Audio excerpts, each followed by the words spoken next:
নমস্কার, আমি Adrita Dutta. Easy learning কম্পিউটার্সের পক্ষ থেকে আবার একটা নতুন ক্লাস নিয়ে আপনাদের সবার সামনে হাজির হয়েছি। বিগত কয়েকদিন ধরে আমরা ট্যালি নিয়ে আলোচনা করছিলাম। ট্যালিতে ভাউচার ক্রিয়েশন, ট্যালিতে কোম্পানি ক্রিয়েট, ট্যালিতে লেজার ক্রিয়েশন। তো আজকে আপনাদের সামনে উপস্থিত হয়েছি ট্যালির ব্যালেন্স শিট নিয়ে, এবং সেই ব্যালেন্স শিট যে লেজারগুলো নিয়ে তৈরি হলো, যে ভাউচারগুলো নিয়ে তৈরি হলো, এবং সেগুলো যদি কোনোভাবে এডিট করতে হয়, এবং ট্যালির কিছু ইম্পর্ট্যান্ট নোটস নিয়ে যেগুলো ট্যালি ইউজ করার জন্য খুব ইম্পর্ট্যান্ট, খুব দরকারি। তো আজকের ক্লাসটা চলুন এখান থেকে শুরু করে যাক, এবং নতুন কিছু তথ্য নিয়ে আজকে এখান থেকে আলোচনা করা শুরু। ডেস্কটপ থেকে ট্যালি অ্যাকাউন্টিং সফটওয়্যারটা প্রথমে মাউসের ডাবল ক্লিক করে আমরা ওপেন করব। এরপর আমরা প্রত্যেক দিনের মতো প্রথমেই আগে আমাদের যে নারুটো লিমিটেড যে কোম্পানিটা, সেই কোম্পানিটা F1 প্রেস করে সিলেক্ট করব।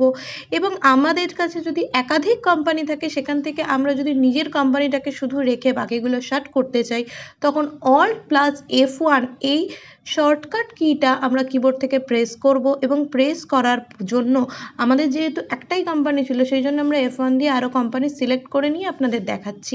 তো এখানে যখন দুটো কোম্পানি চলে এলো, তখন আমি যে কোম্পানিটা চাইছি না, Alt+F1 দিয়ে ডাউন অ্যারো বা আপ অ্যারো মেরে যে কোম্পানিটা আমার চাই না, সেটাতে যদি আমরা সিলেক্ট করে এন্টার মেরে দিই, তাহলে নারুটো লিমিটেড আমাদের সামনে চলে এলো।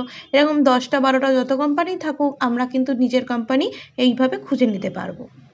আমরা কারেন্ট ডেট চেঞ্জ করতে পারি F2 কি দিয়ে আমরা কারেন্ট ডেট, ভাউচারের যে ডেট, সেই ডেট চেঞ্জ করতে পারবো। অ্যান্ড Alt+F2 দিয়ে আমরা কিন্তু চেঞ্জ করতে পারবো ফিনান্সিয়াল পিরিয়ড, যেটা যে কোনো বছরের 1/4 থেকে শুরু করে পরের বছরের 31/3 শেষ হয়।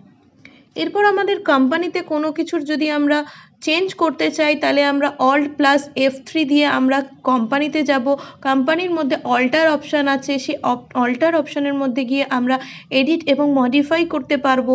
মডিফাই করার পর আমরা এস্কেপ মারবো, এস্কেপ মেরে চলে আসবো যেখানে কোম্পানিতে ব্যাকআপ রয়েছে। যে কোম্পানিটা আমরা ব্যাকআপ দিতে চাই, ব্যাকআপ কোম্পানি সেখানে যে দেখাচ্ছে select company, source, tally backup destination, তো আমরা যে কোম্পানিটা চাই সেই কোম্পানিগুলো আমরা সিলেক্ট করব।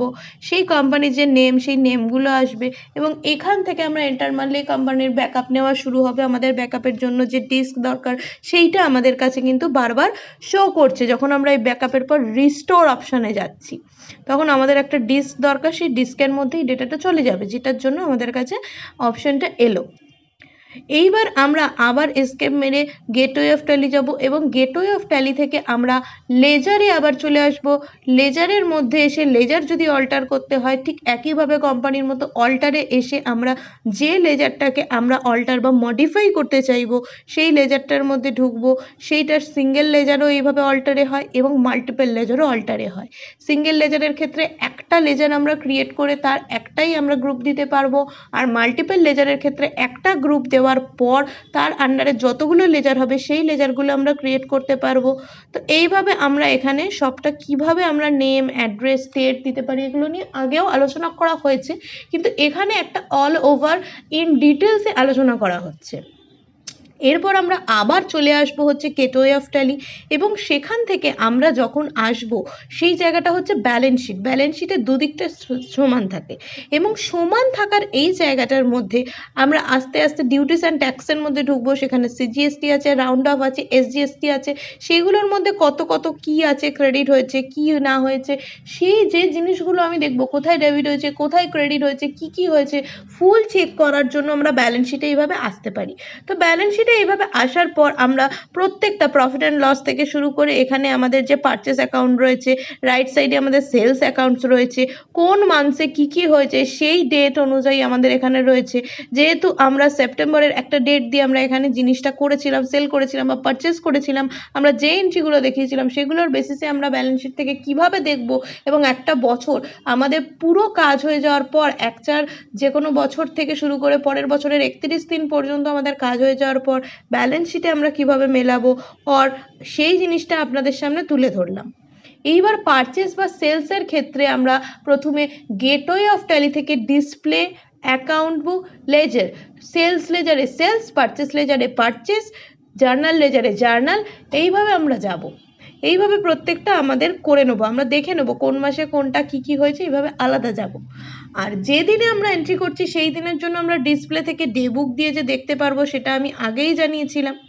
তো এইভাবে আপনাদের আমি জানানোর চেষ্টা করলাম যে কিভাবে আপনারা বিভিন্নভাবে আপনাদের করা এন্ট্রিগুলো আপনারা কোথা থেকে কিভাবে দেখবেন। আর ডিসপ্লের অ্যাকাউন্ট বুক থেকে ক্যাশ আর ব্যাঙ্ক বুক থেকে ক্যাশের যেগুলো আমাদের হয়েছে সেগুলো ক্যাশ ইন হ্যান্ড থেকে দেখতে পাবো, ব্যাঙ্ক অ্যাকাউন্ট থেকে ব্যাঙ্কটা দেখতে পাবো।